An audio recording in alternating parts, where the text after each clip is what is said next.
Good morning, everyone.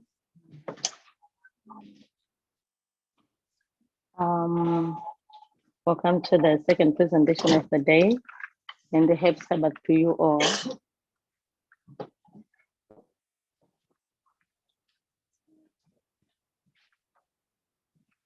Okay, so in this lesson,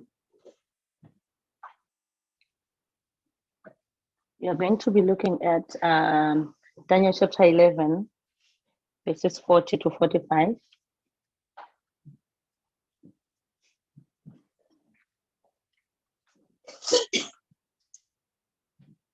Then we are going also to look at Daniel chapter 12, verses 1 to 4.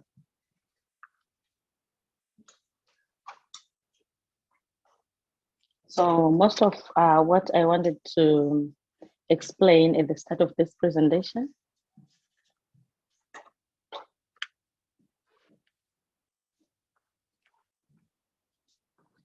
has been looked at in the previous presentation by Catherine and Elder Paminda.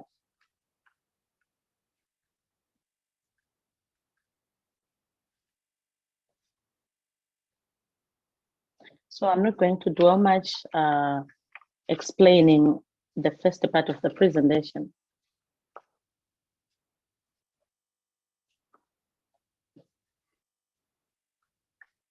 We are going to pass through.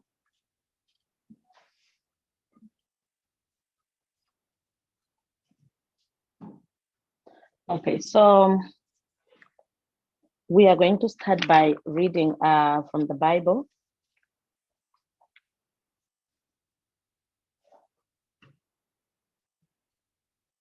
We are going to look at Daniel chapter 11, verse 40. I'm going to read through from verses 40 to 45.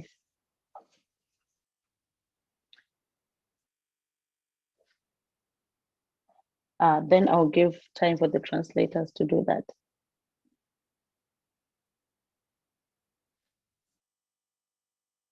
Okay, so Daniel chapter 11, verse 40 says,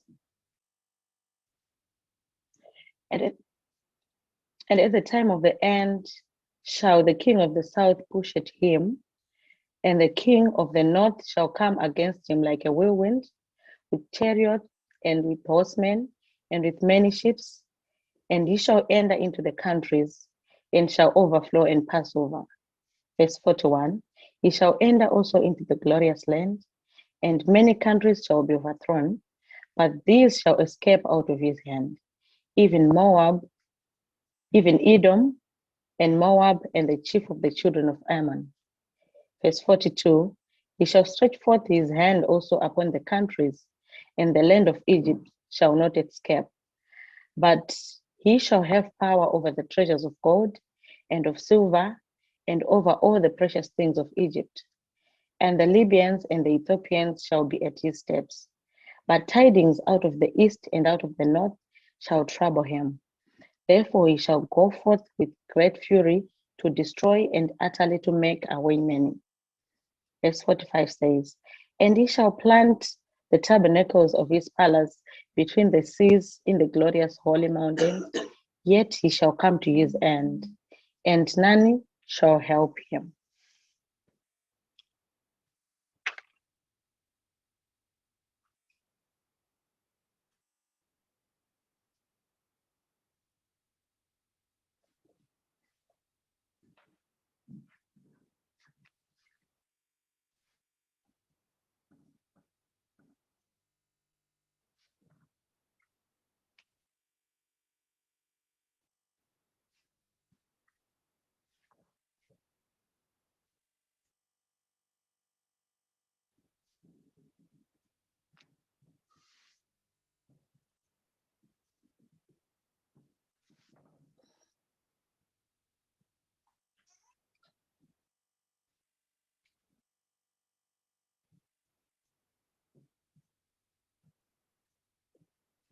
So I'm not going to explain much on this because we know that, as Ellen White says, and according to this phrase, if you had, okay.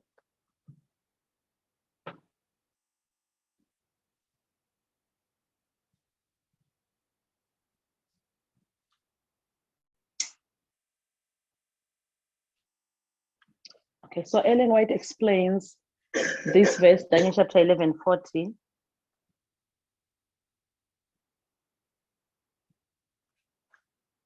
When he explains that 1798 is the time of the end.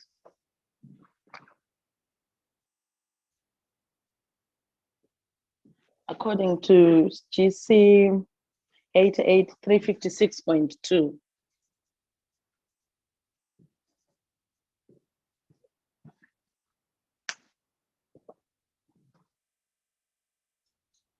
So she explains that 1798 is the time of the end.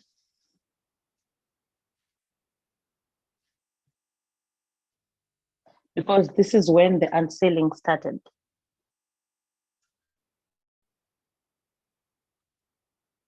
So one thing that I want us to see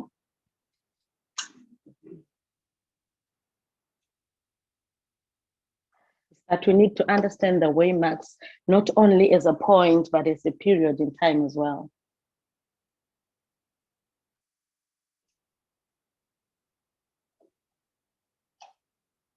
So the unsealing started at the time of the end, which is 1798.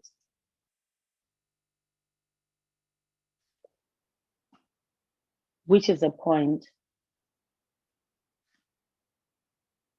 So from 1798, we are in the time of the end.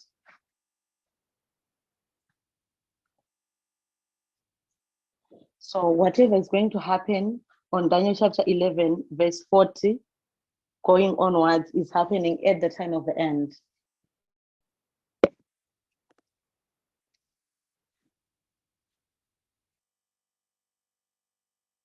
So Daniel chapter 11, verse 48 has been fulfilled 1798.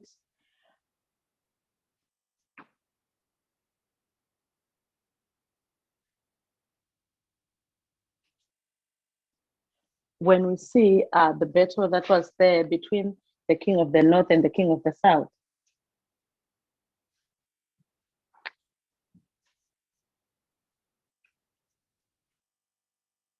So, yes.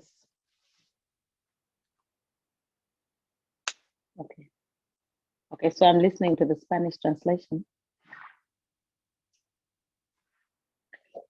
So 1798, we know that Napoleon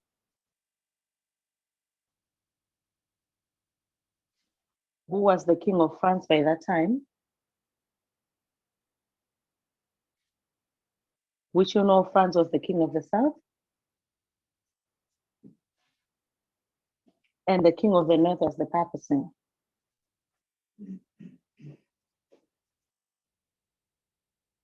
So the king of the north received a deadly wound.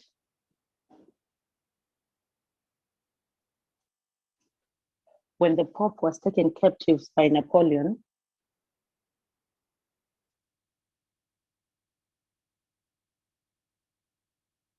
And he later died.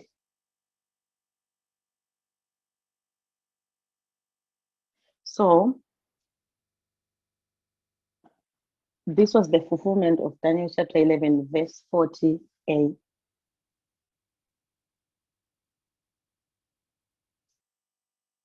So we are supposed to find a point in time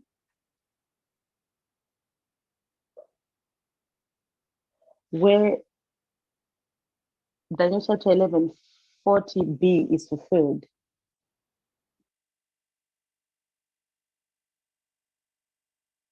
And this has been an established effect in the movement.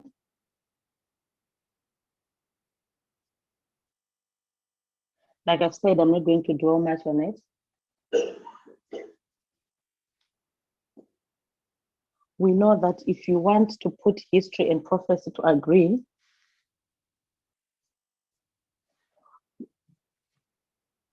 we'll definitely get to 1989.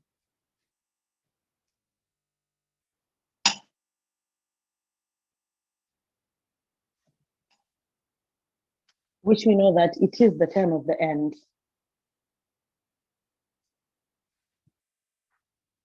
So Daniel chapter 11, 40b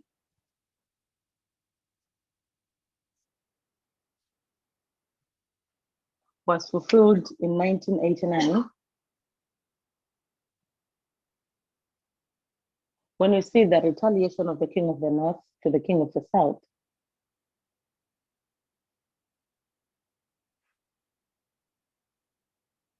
But we need to understand that the players at 1140A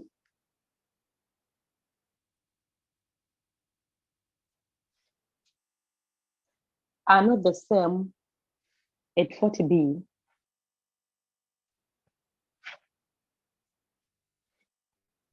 Something is changed there. Something has changed. Нічого се змінило. So when you get to 1989, the King of the North is now a state and church power.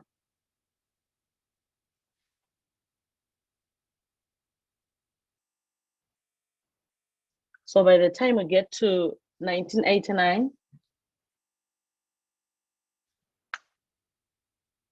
the King of the North will be the papacy plus the USA.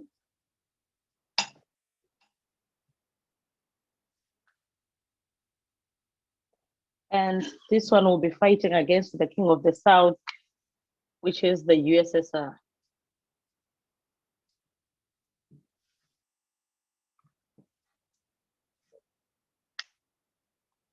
So now we see that these two, the whole verse has been fulfilled now. 1140A, the whole of it.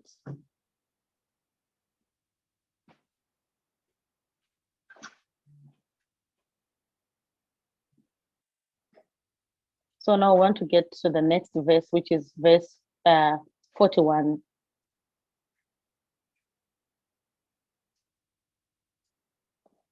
So if you read verse 41,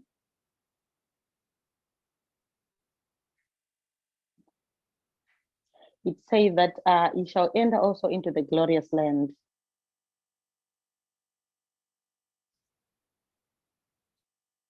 So now the question is, we have established that the King of the North is the Papas and the USA.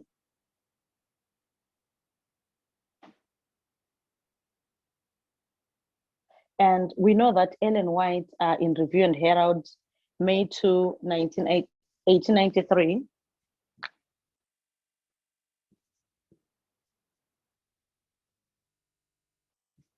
May 2, 1893, Ellen White says that,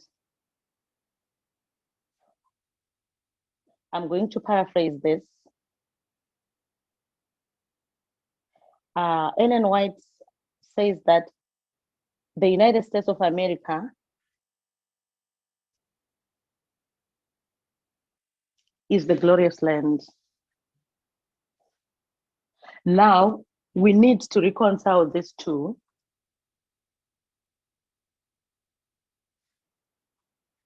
We need to reconcile how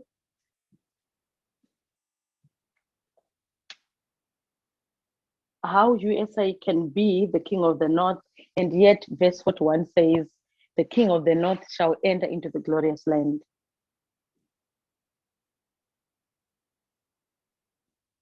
Does it mean that the USA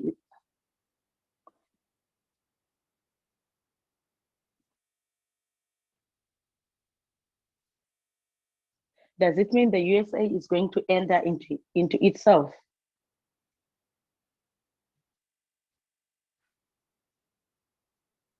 No. So what does it mean? So we are going to establish that, remember, the papacy was the former King of the North at 1798.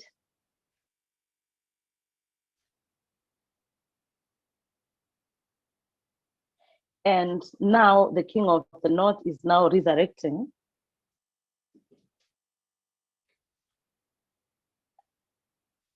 And we know that this one is a church power, the papacy.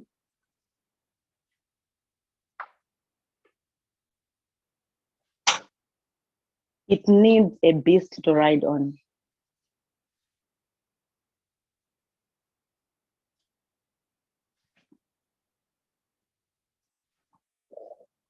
So this is the reason. So for this reason, we are seeing the papacy working together with the USA to bring down the Soviet Union.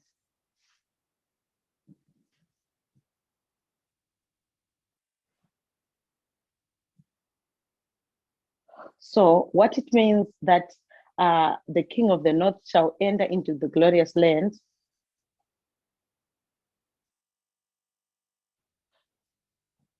shows that the USA has been defeated in a way.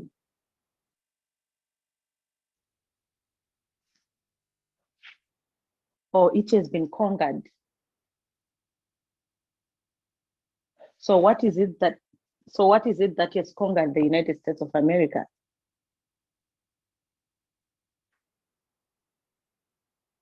The United States has been taken over by the papacy.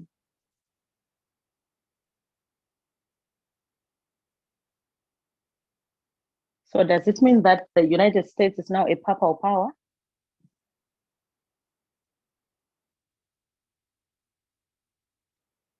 What does it mean to say that the United States have been conquered by the papacy?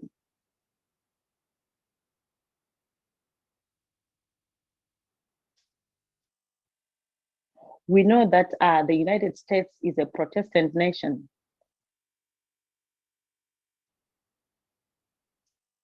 So apostate Protestantism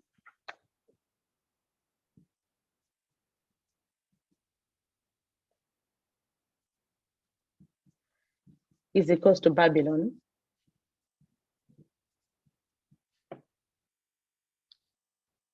which means the mother and the daughters are one.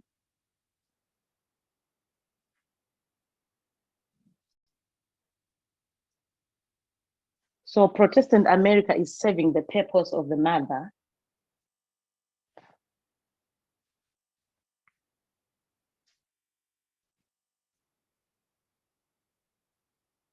So now the papacy has conquered the United States of America.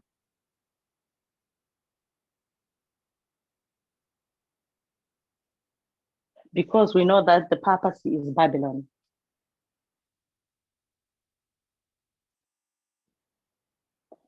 So from the time of the end, 1989,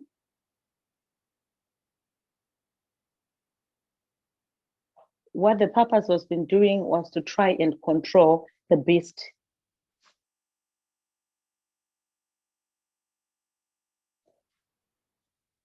So by the time we get to 2001, which is our second Weimar,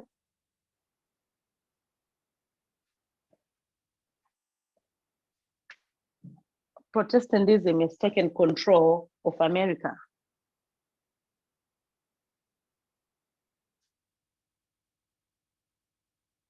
In trying to explain the fall of the Twin Towers,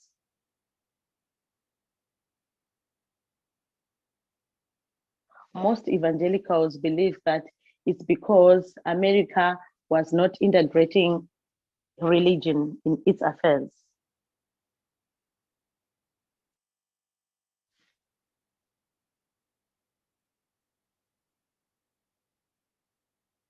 For by the time we get to 2001, America has been taken over by the evangelicals. So to me, this is what it means that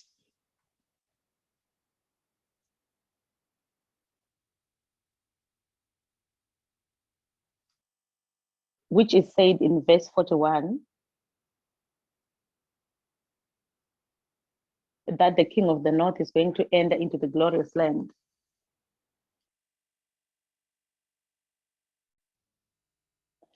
So when you're looking at these two, America and the papacy,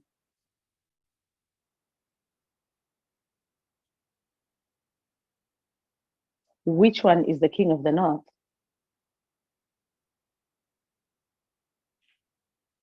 It is the papacy, which is taken control of the beast.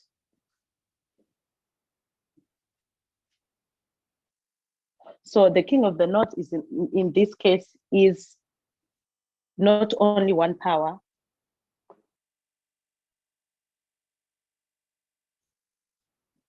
it is the papacy in America, but the papacy is an upper hand.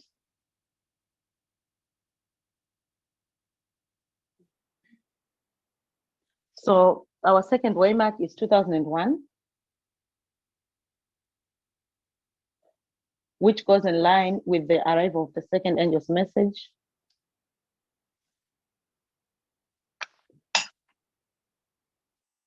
Which talks about Babylon, fallen Babylon.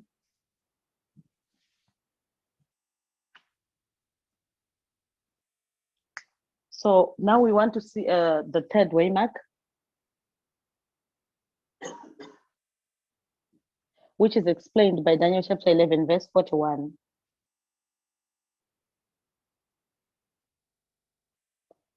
So Daniel chapter 11, 41 is talking about the king of the north entering into the glorious land.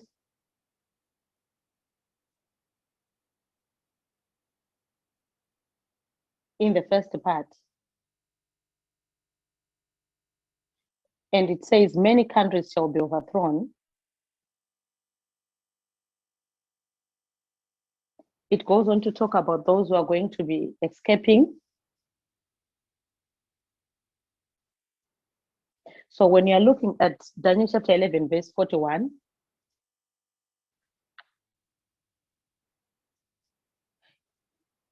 it is explaining the Sunday law. Then when you go from verse 42,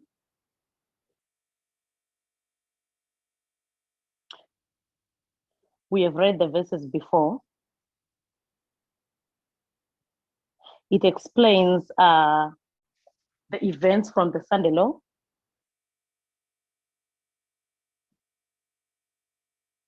Until verse 45. But when you get to Daniel chapter 12, verse 1,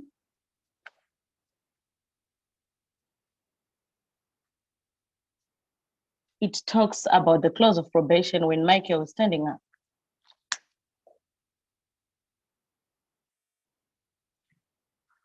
Okay, so now we have our 4 waymarks. And you're going to look at the 5th one.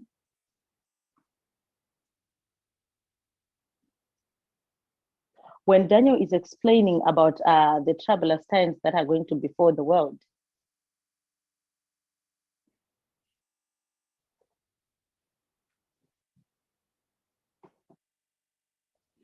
Let me read the verse. And it says, and at that time shall Michael stand up, the great prince, which standeth for the children of thy people, and there shall be a time of trouble, such as never was since there was a nation, even to that same time, and at that time thy people shall be delivered.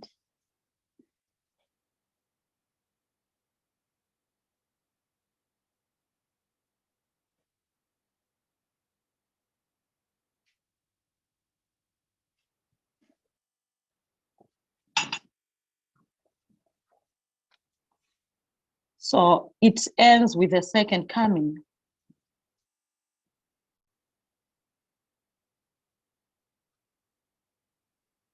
In verse 2, it explains that when the troublous times are come to an end,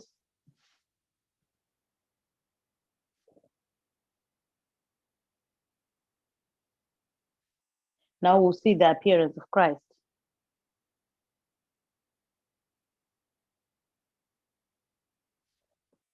So from this line on the board, we have tried to see the 5 waymarks. And I know by just looking at the board work, someone will say, no, there are 6 waymarks there.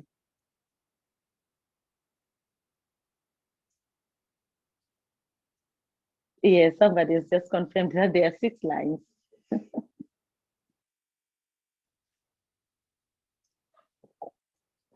Forget, we have said 1798 is the time of the end.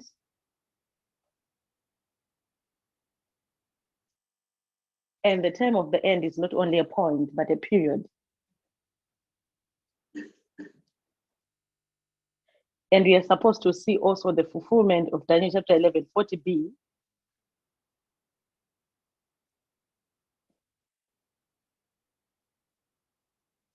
And at that point, when the verse is fulfilled, it is the time of the end.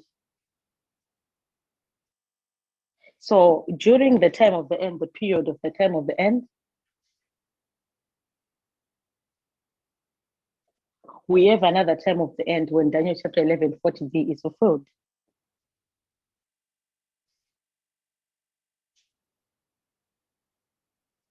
So now in this lesson,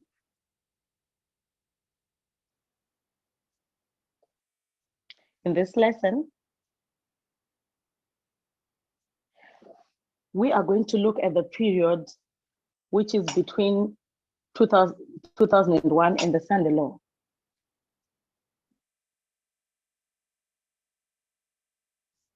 Specifically because this is where we are on the reform line.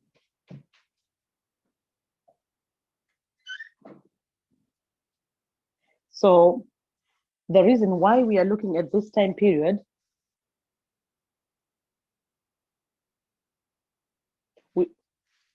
is because we want to look at Daniel chapter 11, verse 41 specifically.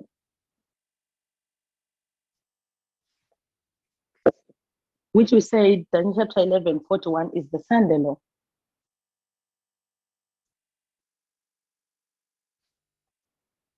So between the waymarks of 2001 and the Sunday Law,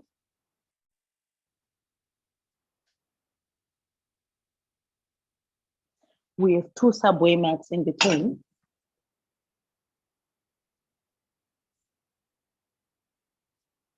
We have Raphia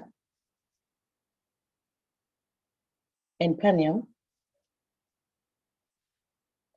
Raphia is the increase of knowledge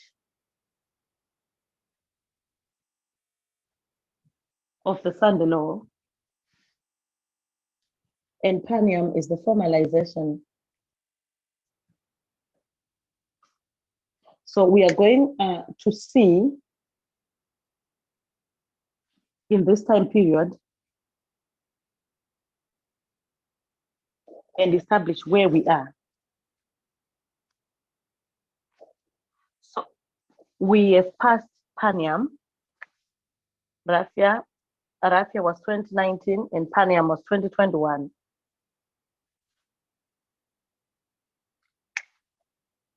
So we are in the year 2023.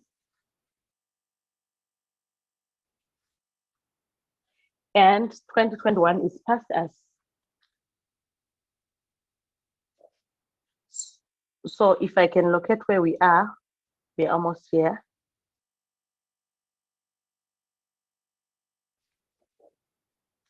We are between the period of Paniam and Sunday Law. And we are approaching the Sunday Law.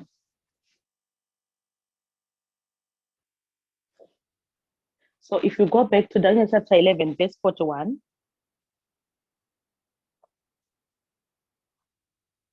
it explains the events of the Sunday Law, or the things that are going to happen in the Sunday Law.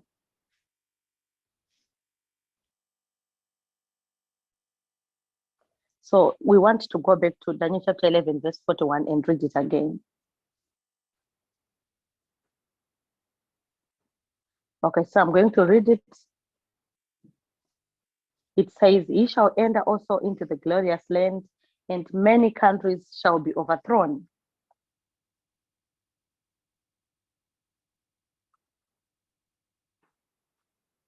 But this shall escape out of his hand.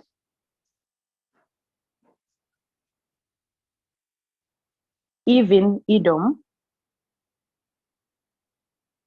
and Moab, and the chief of the children of Ammon. So we need to note that at the Sunday law here, Daniel is explaining what is going to happen. So Daniel is saying there are some who are going to be overthrown,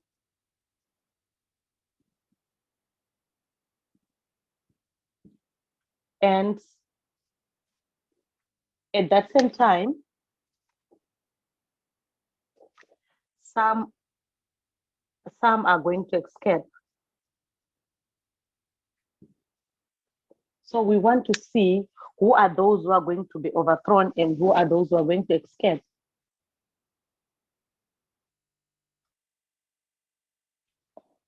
But verse 41 says, many countries shall be overthrown.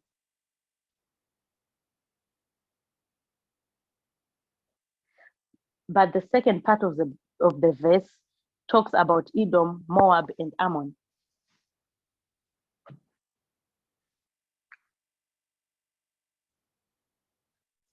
So using compare and contrast,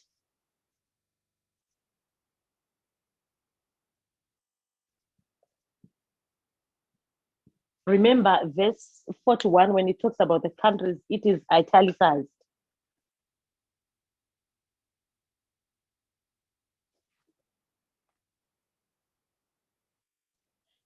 So does it mean that this one, if you use compare and contrast,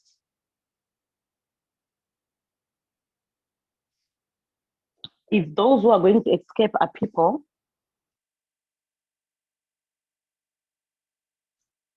what does it mean to those who are going to be overthrown? Are they countries?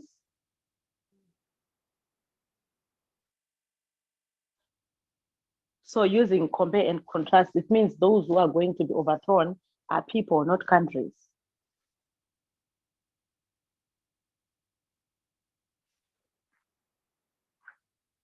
So for us to be able to explain those who are going to be overthrown, we are going to start with those who are going to escape. This will help us to understand those who are going to be overthrown. So let's go back to the verse again. So the verse starts to talk about Edom.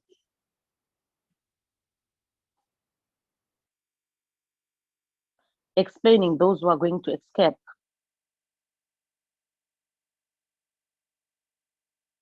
And it says they shall escape out of his hand.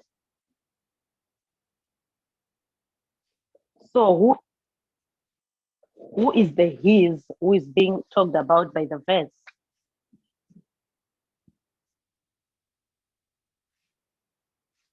It is the king of the north. Thank you. So these who are going to escape are going to escape out of his hand, which is the king of the north.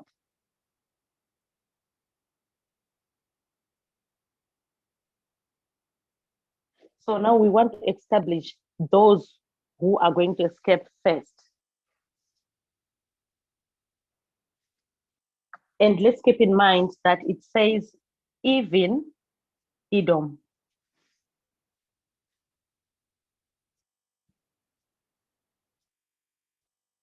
So who is Edom?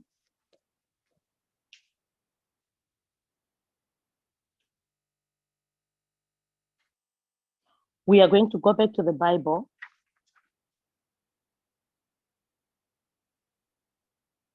and go back into history and establish who Edom was.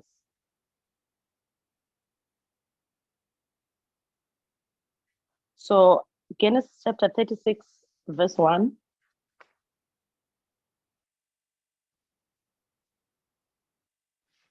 Genesis 36, verse 1.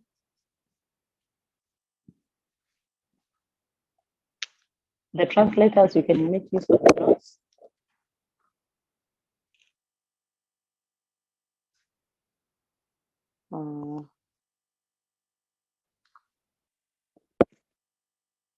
which is quote number 6 in the notes.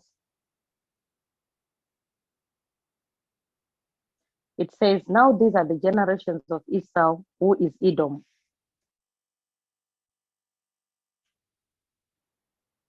So from this verse, and many other verses in the Bible, Edom is Esau. And who is Esau? Esau was the brother to Jacob. I'm not going to labor much to explain the history, but we know that Esau was the one who was entitled to the birthright.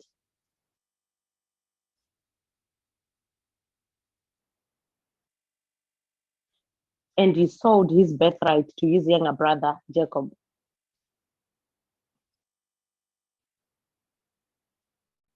So we want to read a commentary from Ellen White.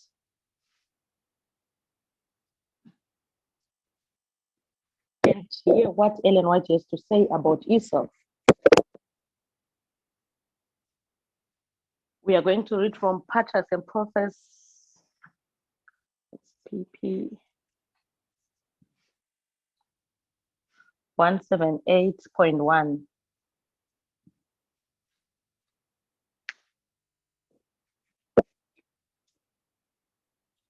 This is quote number 7 for the translators. So I'm going to read it. It says, Isaac made known to his sons these privileges and conditions, and plainly stated that Esau, as the eldest, was the one entitled to the birthright. But Esau had no love for devotion, no inclination to a religious life. The requirements that accompanied the spiritual birthright were an unwelcome and an even hateful restraint to him. The law of God, which was the condition of the divine covenant with Abraham, was regarded by Esau as a yoke of bondage. Bent on self-indulgence, he desired nothing so much as liberty to do as he pleased.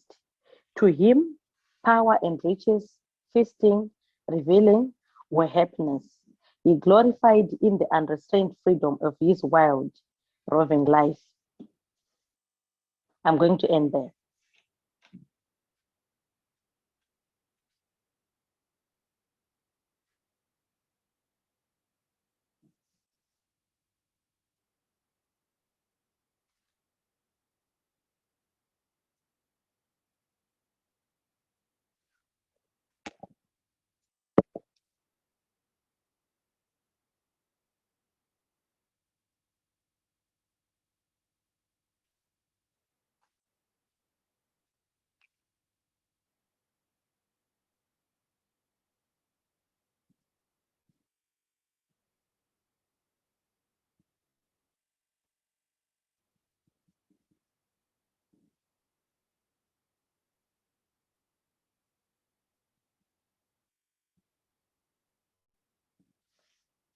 So if you are looking for this description that has been given about Esau,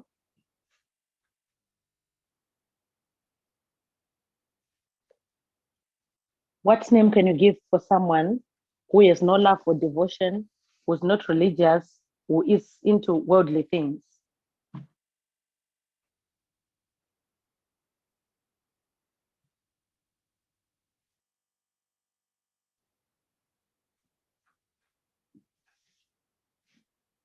Yes?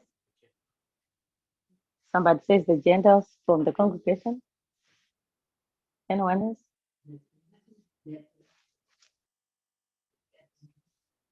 Okay, Sidra says Nathaniels.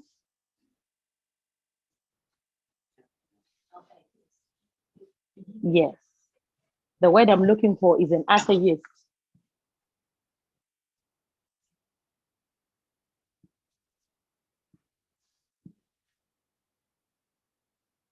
So this description that has been given about Esau,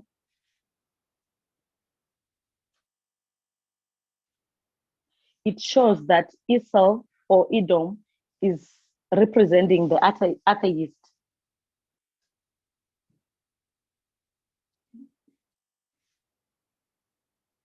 Somebody who doesn't care about religion.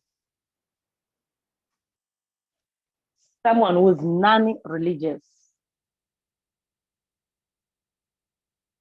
So when the verse says even Edom,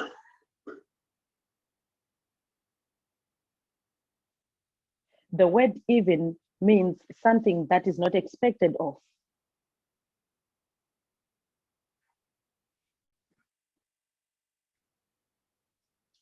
It's more like a surprise. That's even Edom. We are going to explain this further.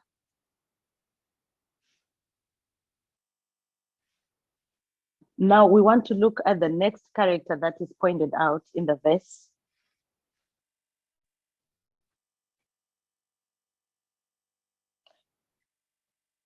It talks also about Moab.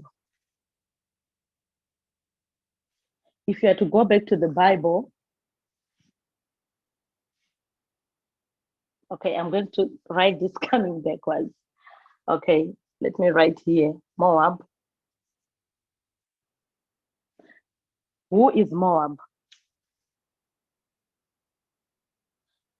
Let's go back to Numbers 22, verse 5 and 6.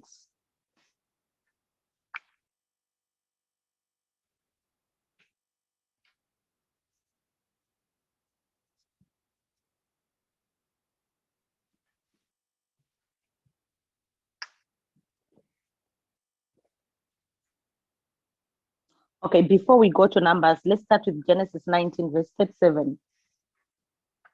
Let's start 19, verses 37 to 38.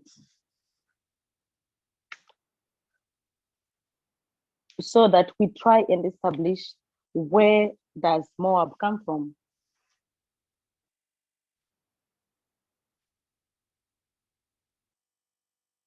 So if you go back to our notes, it's quote number 8. And the firstborn bare a son and called his name Moab. Yeah, you can go on. And called his name Moab, and the same is the father of the Moabites unto this day.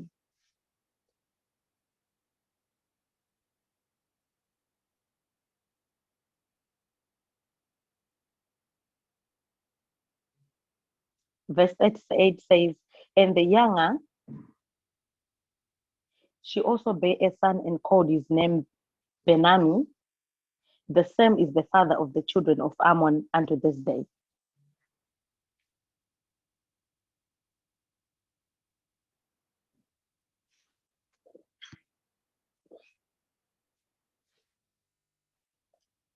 So historically, when you're looking at the Moabites,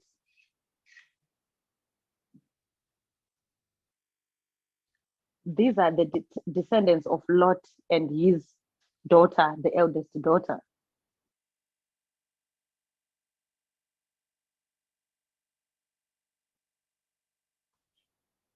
And the same verse talks about the the Ammonites as well, who are the descendants of Lot and his younger daughter.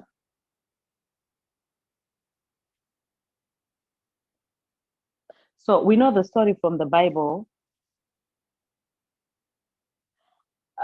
that when Sodom was destroyed,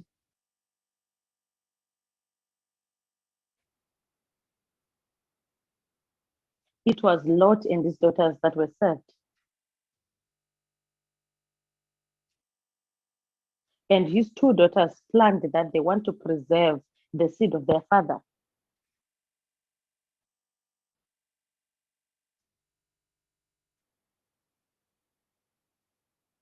And they deceived their father and slept with their father. And this is where we got the Moabites and the Ammonites.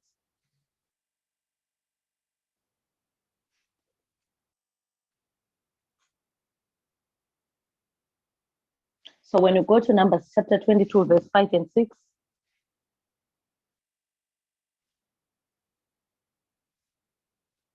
We are going to read it. It's quotation number 9, quote 9. So it says, he sent messengers therefore unto Balaam, the son of Boa, to Pethor, which is by the river of the land of the children of his people, to call him, saying, behold, there is a people come out from Egypt. Behold, they cover the face of the earth, and they abide over against me. Verse 6. Come now, therefore, I pray thee, cast me these people, for they are too many for me. Peradventure I shall prevail, that I may smite them, and that I may drive them out of the land. For I wot that he whom thou blessed is blessed, and he whom thou cursest is cursed.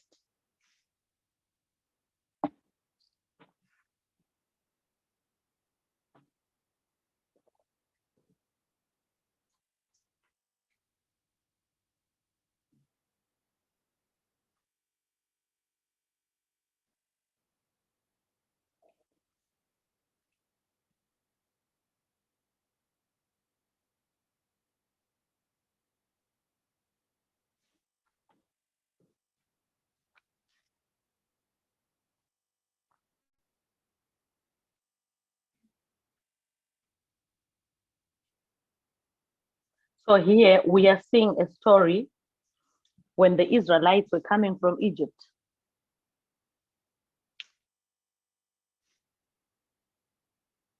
And they wanted to pass through the land of the Moabites.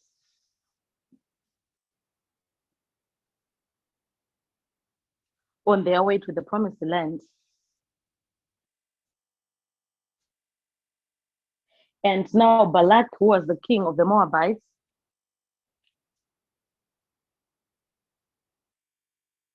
didn't want to give them access through his land.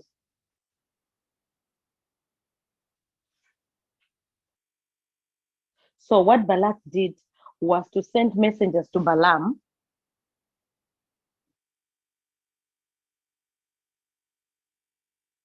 so that he can curse the Israelites on his behalf.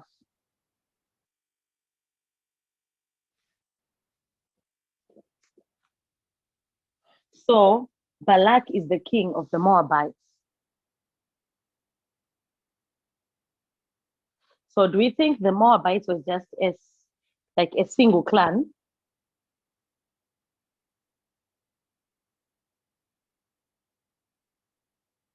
Or did they grow up to be a big like nation or people?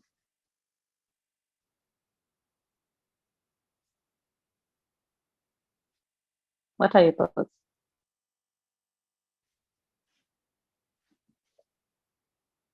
Natalie? Natalie is saying they grew up to be a nation.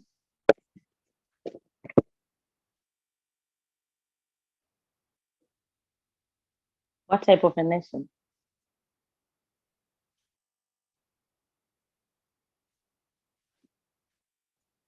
Catherine, any thoughts?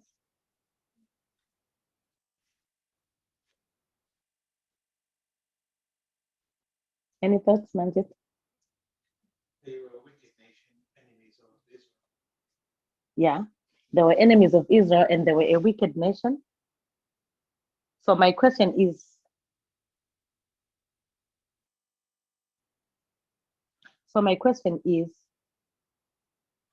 we need to figure out how the Moabite nation looked like.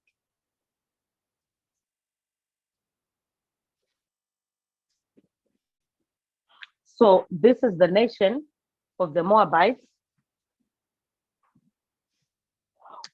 with their king Balak. But we need to know that there were individual clans here and families.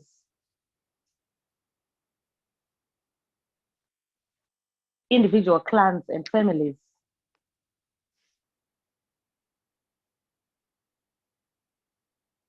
Heads of families, heads of clans. So we have this clan with their heads, another one and another one and another one. These are all heads of clans and families. But they will have their overall king was Balak.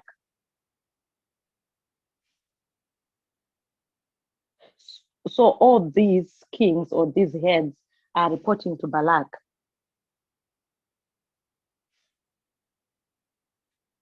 So who is Balak?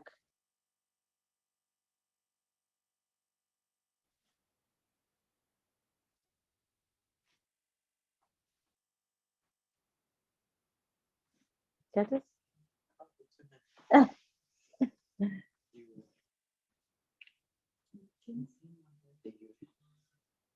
Yeah, the king of the Moabites. So, yes, is the king of the Moabites. Yes, thank you. So, Balak is the king of kings.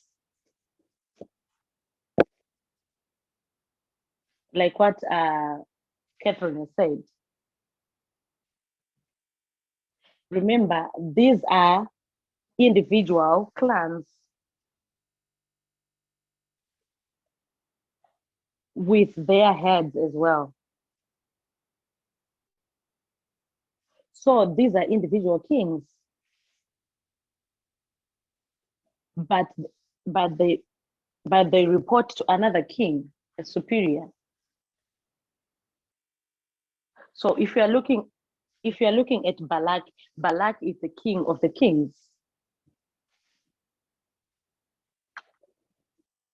So Balak is the king of kings. We are going to wait here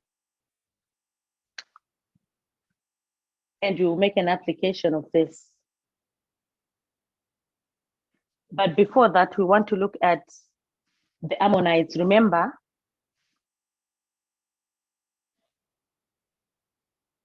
when the Bible mentions about the Moabites, it also mentions about the Ammonites.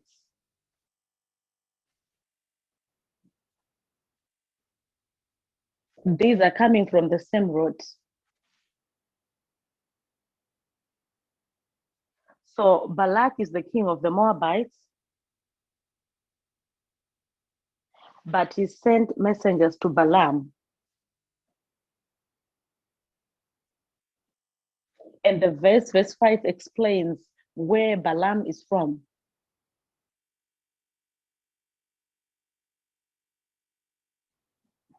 So before we go to establish where Balaam is from,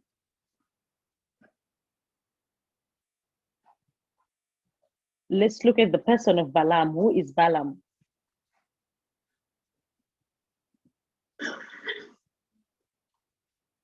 So the verse here is talking about cursing and blessing.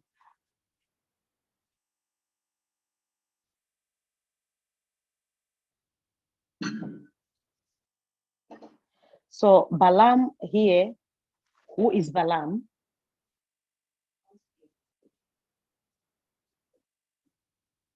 He was a?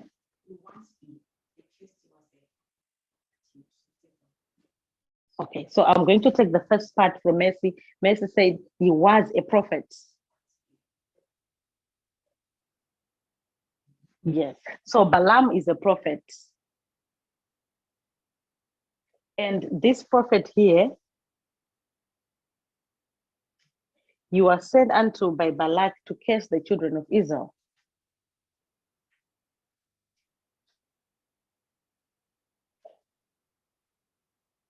So Balaam is a prophet.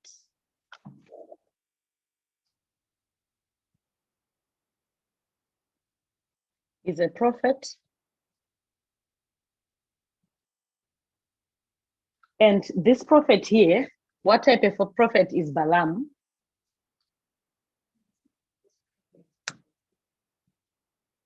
Now we want to go into this context. When Balak sent of Balaam, what type of a prophet is Balaam?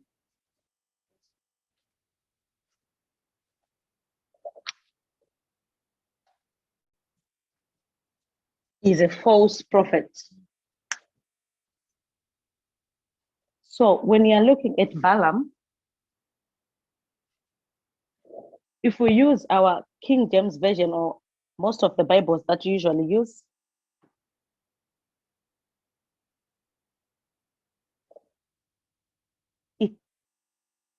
there's something that is not coming out from the KJV.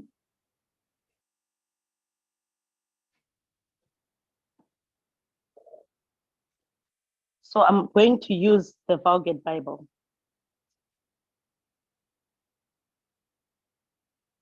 And look at the same verses.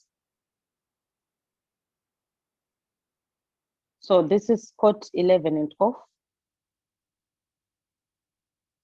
The same verse, Numbers chapter 22, verse 5 and 6.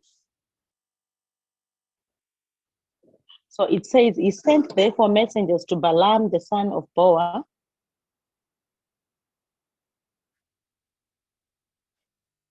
a soothsayer, who dwelt by the river of the land of the children of Ammon.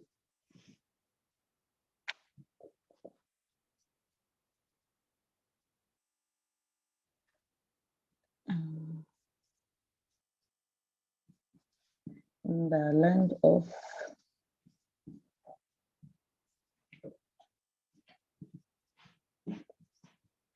So the same verse, when you use the Vulgate Bible, it gives us more information of who Balaam is.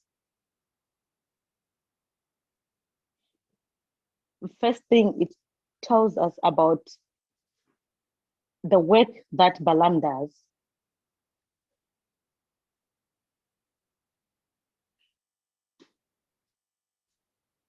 It's told us that Balaam is a soothsayer. What other name can we use for a soothsayer?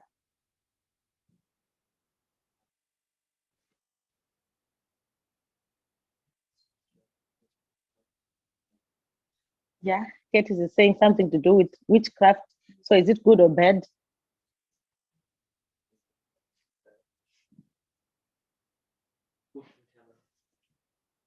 So in other words, that person is a false prophet. So this verse clearly explains that Balaam is a false prophet.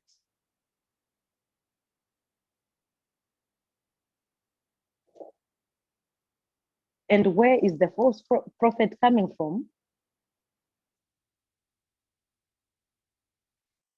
It's coming from the land of the children of Ammon.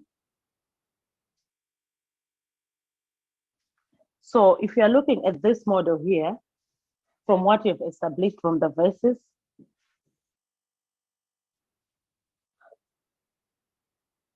a group of people who are represented by Moab in Daniel chapter 11, verse 41.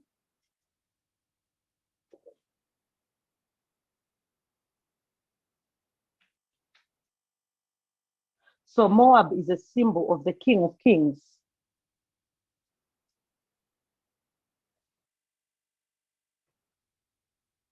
And the children of Ammon represents a false prophet. And Edom represents somebody who doesn't have any devotion, love for devotion, or someone who's not religious.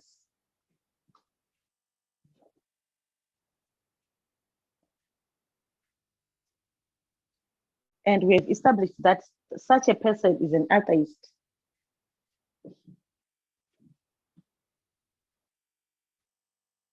And here the false prophet represents the children of Ammon. And here we have Balak, who is the king of the Moabites, who is the king of kings. So if you want to make an application at the end of the world, who is the king of kings?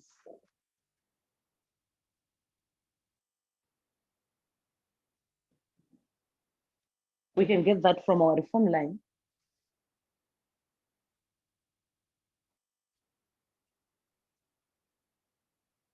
Who is the King of Kings? Sibri? Okay, Sibri is saying Jesus, but the clue is here on the line.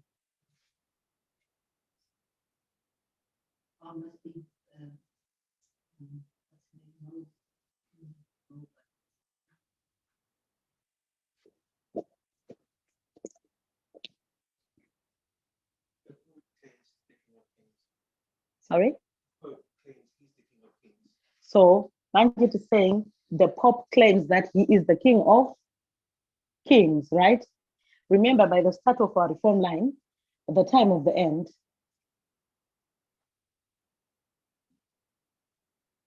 so from the time of the end, we see that there is a power that seeks to control the world.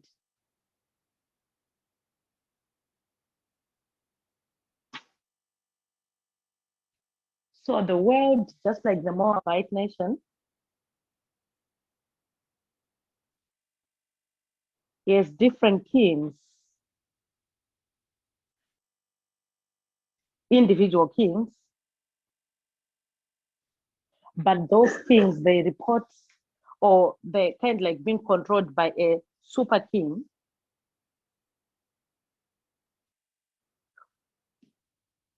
who claims to be the King of Kings.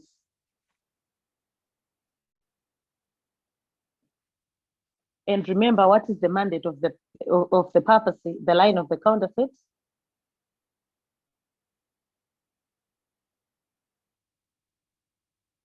Is to do what?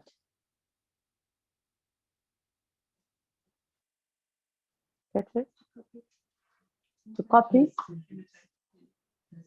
What else? Yes, imitate Christ, then what?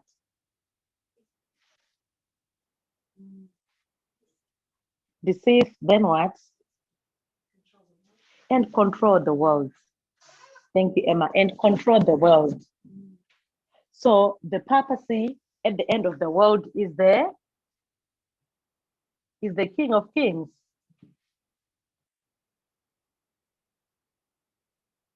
So from this symbology of these three groups that have been mentioned in Daniel chapter 11, verse 41,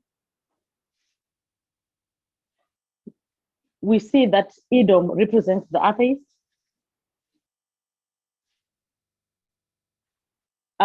Then Moab represents the King of Kings, which is the papacy.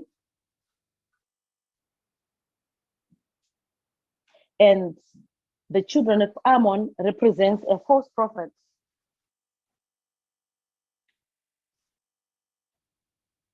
So now we have a threefold union.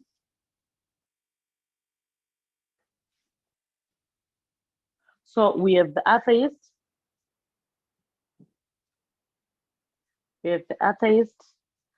we have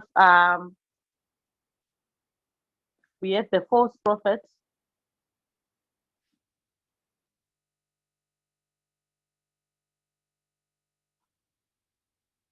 we have the King of Kings.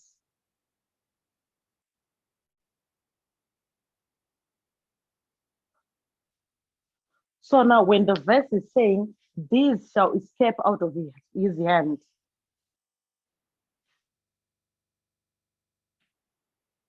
it's talking about the people that are in the world escaping out of his hands. What does it mean? It means that the atheist, the false prophets, and the papacy, which is the King of Kings,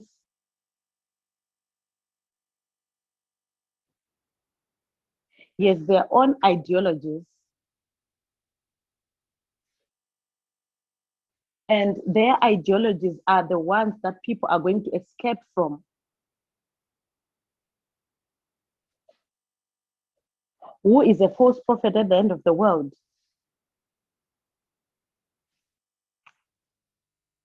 It is apostate Protestantism. So apostate,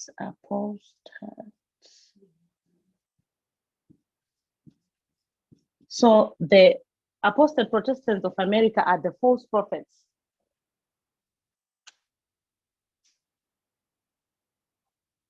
Or spiritualism.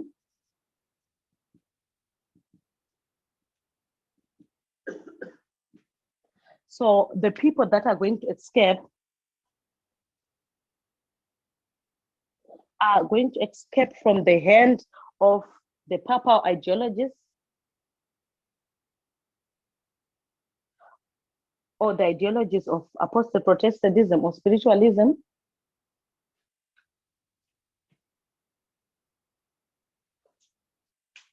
or the ideologies of atheism.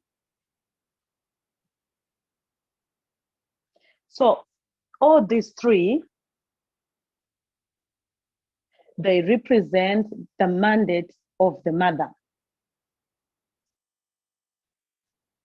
They represent the mandate of the mother.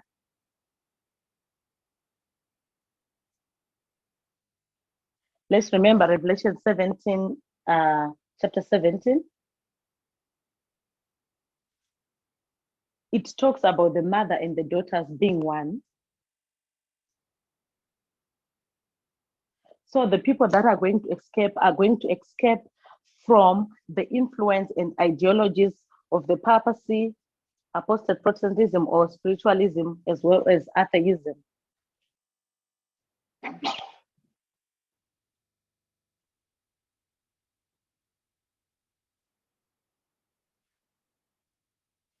And when someone is escaping, someone is breaking free of the bondage.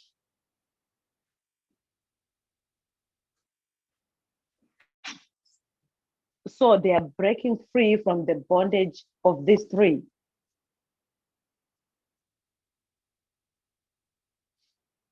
So if someone is breaking free, they are breaking free from something going somewhere.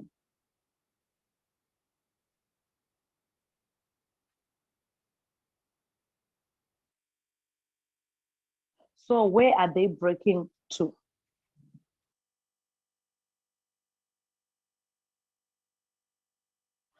So when they are breaking free out of these ideologies,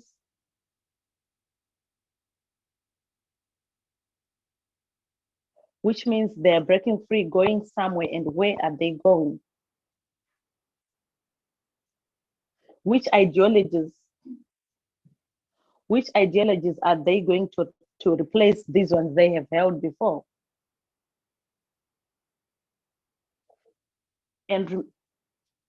And remember, we said we are approaching the Sunday law.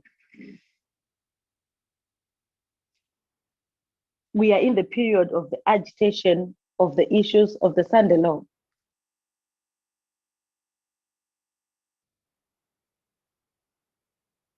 And remember, when you're talking about the repeating patterns,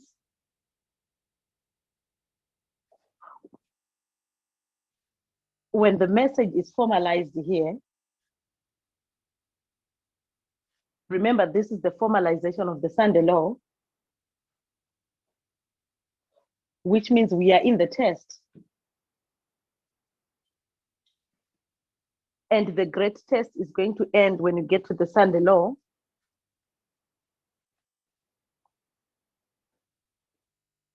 So by the time we get to the Sunday law,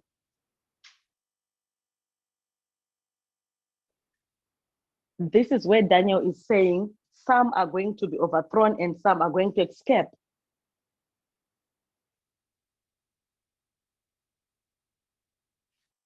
So the people who are going to escape out of these hands are going to escape here at the Sunday law.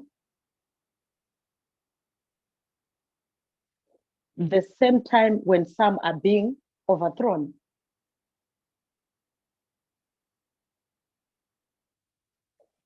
So an atheist is in the world. This is the world as well. And this one is the world as well. Remember, when God is calling people or gathering people, two calls are made. First the church, then the world, right? So if these who are going to escape are going to escape from the world, which means these who are going to be overthrown, they are going to be overthrown from where?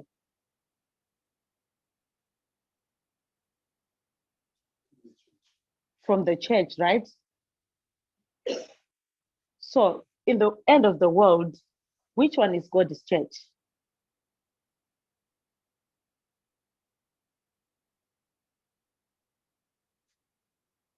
Who is God's church at the end of the world?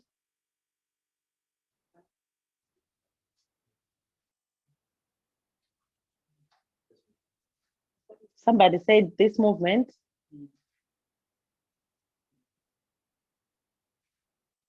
Natalie. Okay, Natalie is saying this movement or the Seventh-day Adventist Church.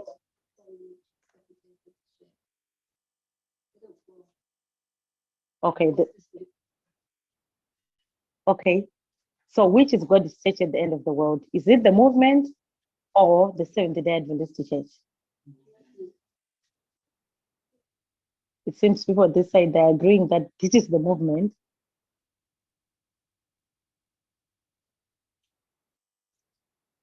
Remember, we said there are two calls that are made. First the church, then the world. So where are the Levites fitting in this model?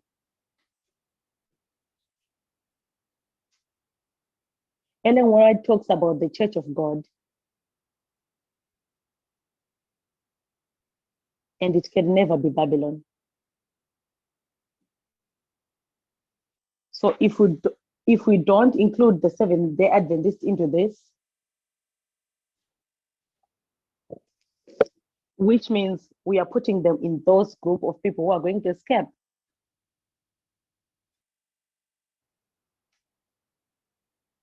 Is that the case? Can it fit? No, it can't. Because Ellen White says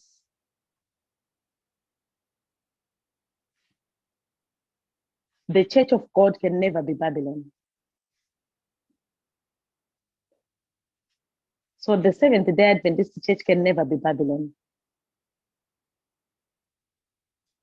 So it does not fit into these three groups.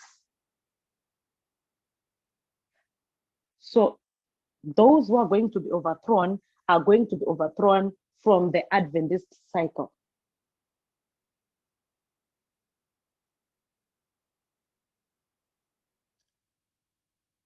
So us, the Adventist people, fit into this group of people who are going to be overthrown at the Sunday law.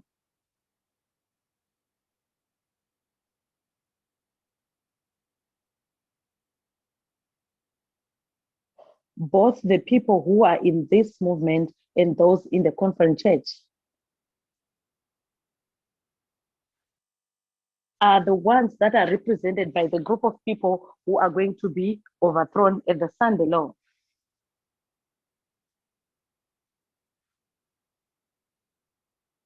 So many who are going to be overthrown are the Adventist people.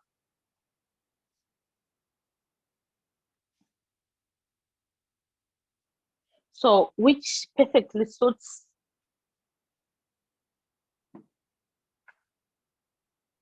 the two calls, one to the church and one to the world.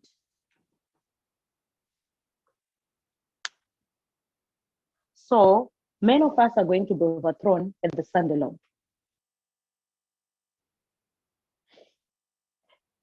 And the same message that is going to overthrow some is the same message that is going to allow others to escape.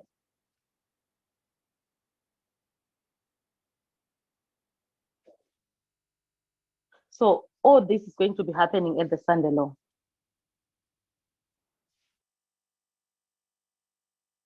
So by the time we get to the Sunday law,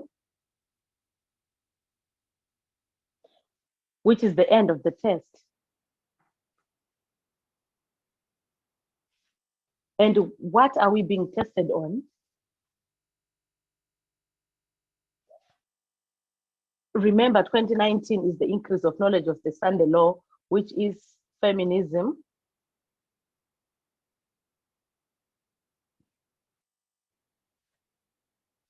And when you get to the formalization, it was now radical feminism.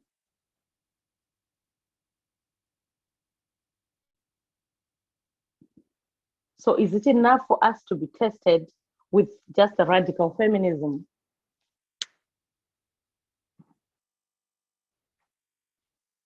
Remember the study that was done yesterday by Catherine?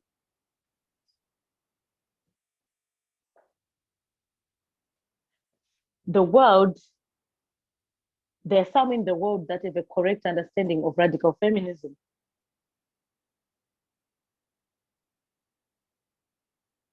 But there's something more they need to be on the right side.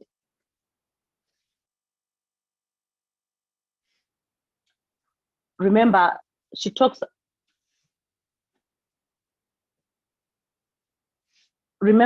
about the three things.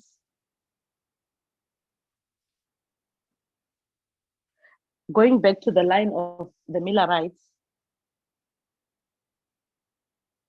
is a parable of our line.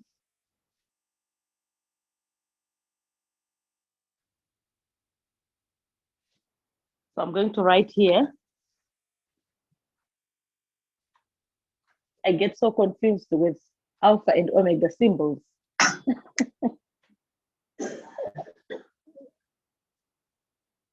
Okay, so the alpha, this one, the other one. So this one is the alpha. So the alpha history, which is the history of the Millerites.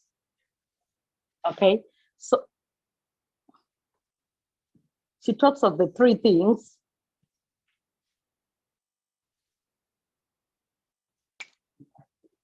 So the testing issue of their time was slavery.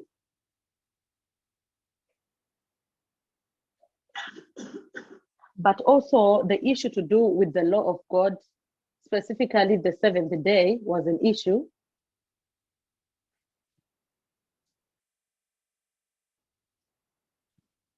And they also had the 1850 charts.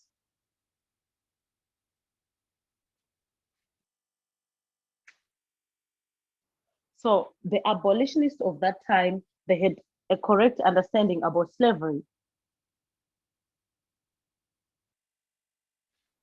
That slavery was bad, but it was not enough for them to be served. They needed to keep the correct day, which is the Sabbath, and they needed the charts to understand the message. In the same way, in the Omega history, which is us, for us not to be overthrown at the Sunday law,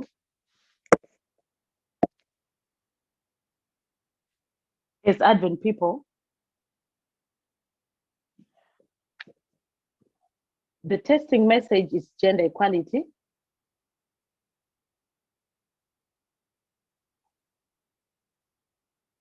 The world understands this.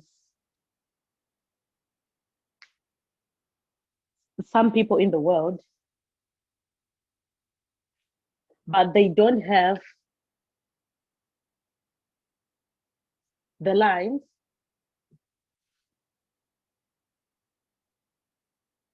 and they don't have the reforms, which are the vows. So for us as Advent people to be on the right side on the Sunday law,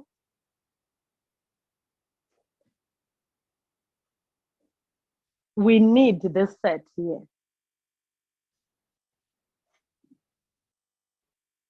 And this is the same message that we are going to give to the world so that they can escape.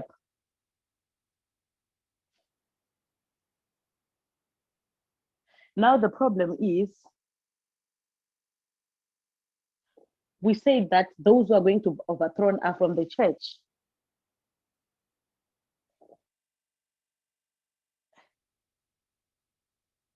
And the Church of God is made up of two groups, we know that. Us, the movement, and the Seventh-day Adventist Church. Now the issue is the Seventh-day Adventist Church, when it comes to gender equality,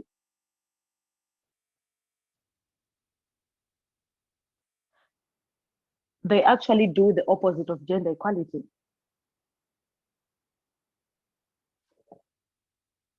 They promote patriarchy and sexism, which can be seen in how they tackle the issues to do with marriage,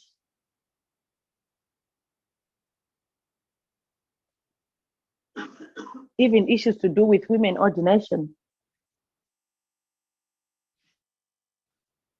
When you come to the lines, what is it that we learn from the lines?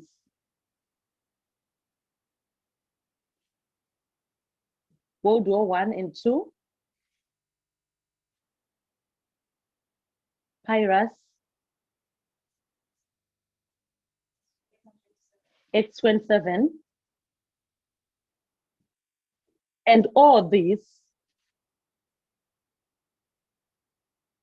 is pointing to showing us the relationship between the mother and the daughter, which is Revelation 17. The Adventist people, they hold on to conspiracy theories.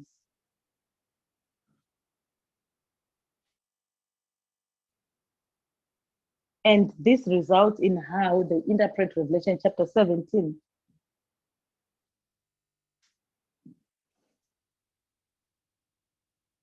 So to them, when they are looking at the relationship between the papacy and the Protestants, to them, they see two groups that are like, that are friends of some sort. But us as a movement, we've learned through the lines that actually the mother and the daughter are not friends in any way.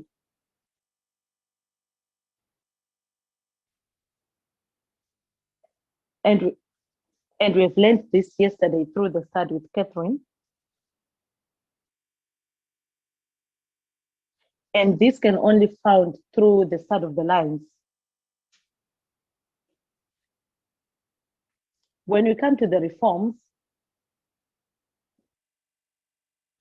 specifically looking at the vows, I'm not going to touch all the vows.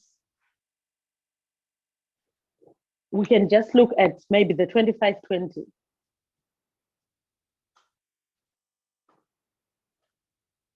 It's one of the things that we as the movement believes in.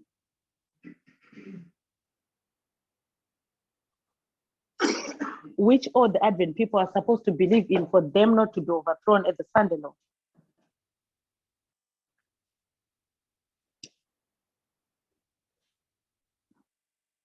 But the conference church doesn't believe in this.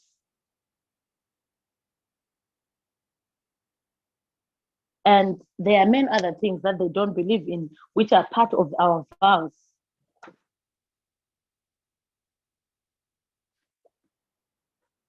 The other one, which is so clear, is 2001.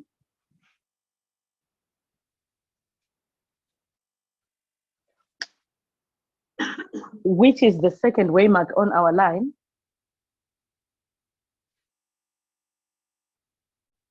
They don't believe in it either. Right now, we don't have gender equality as part of our vows.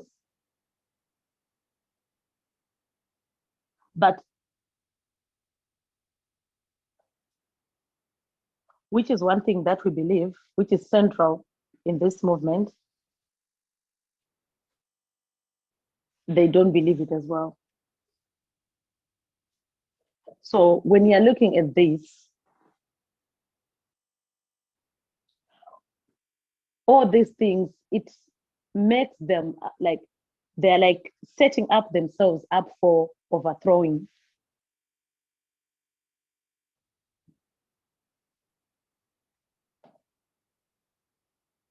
So if you don't believe in these things, as Advent people,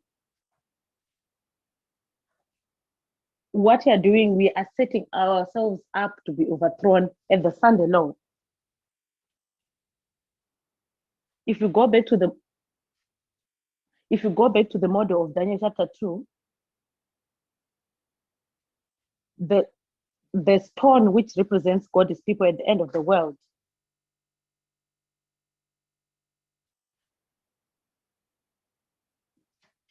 is cut from the mountain, which means the mountain is overthrown. And what is the stone going to do?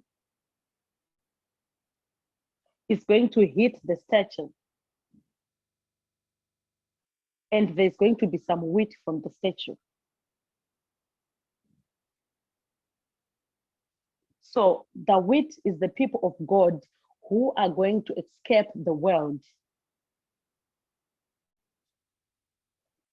The people who are going to escape the ideologies of apostate Protestantism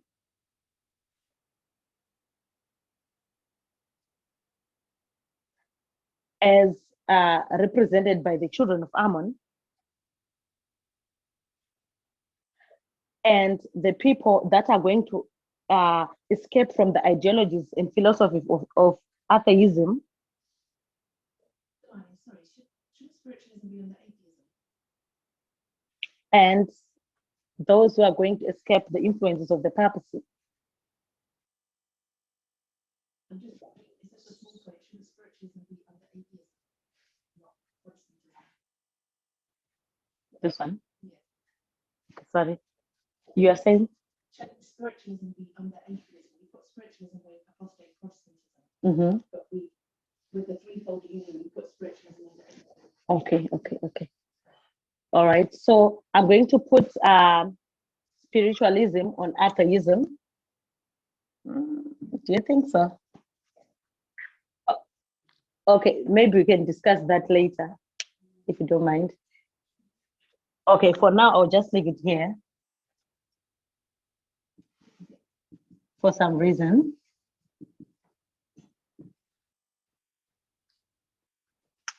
So from this study that we've just had, we've established from Daniel chapter 11, verse 40 up to 12, verse 2,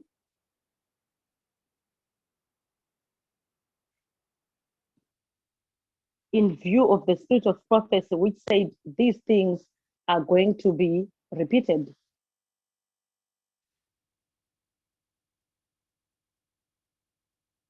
And Ellen White says the book that was sealed is the last part of Daniel chapter 11.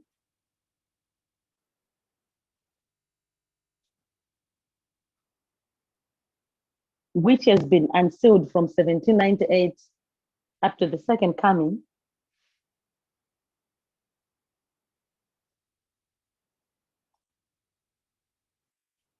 And this is where we are approaching the Sunday law.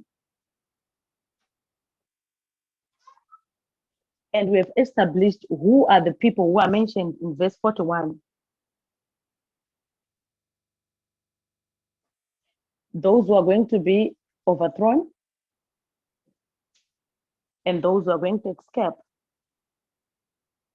We have used historical narratives and symbologies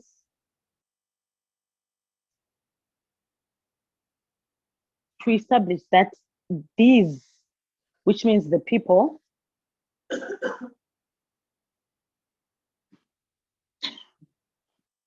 are going to escape from the ideologies of the three groups that has been symbolized in the verse.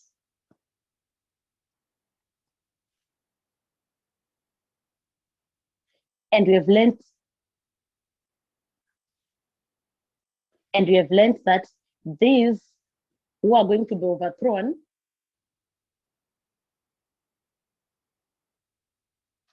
is the church.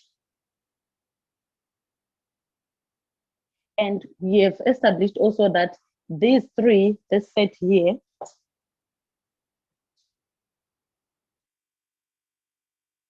is going to result in some being overthrown and some escaping.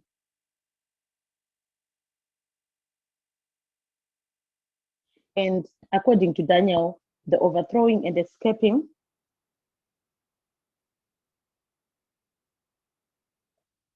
is happening simultaneously at the standalone.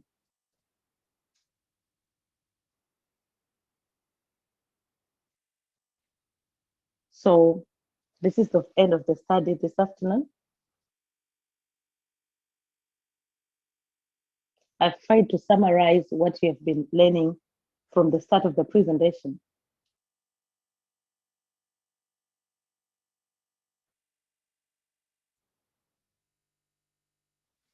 So we are going to pray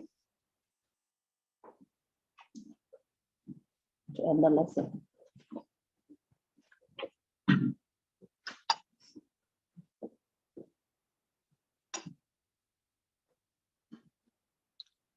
Let's pray. Dear God in heaven, we thank you this afternoon. We thank you for the Holy Sabbath. We thank you for being with us throughout the presentation. We thank you for opening up these messages every time that we need them. May you bless us as we are now approaching the Sunday law.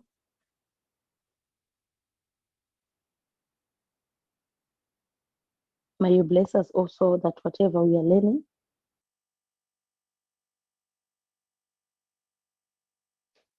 we're able to incorporate them and live according to that light. Bless everyone who has managed to join the presentation. And be with us all during this camp meeting.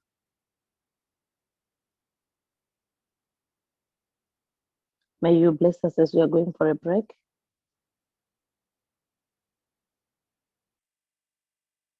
And be with us as we come again for another study.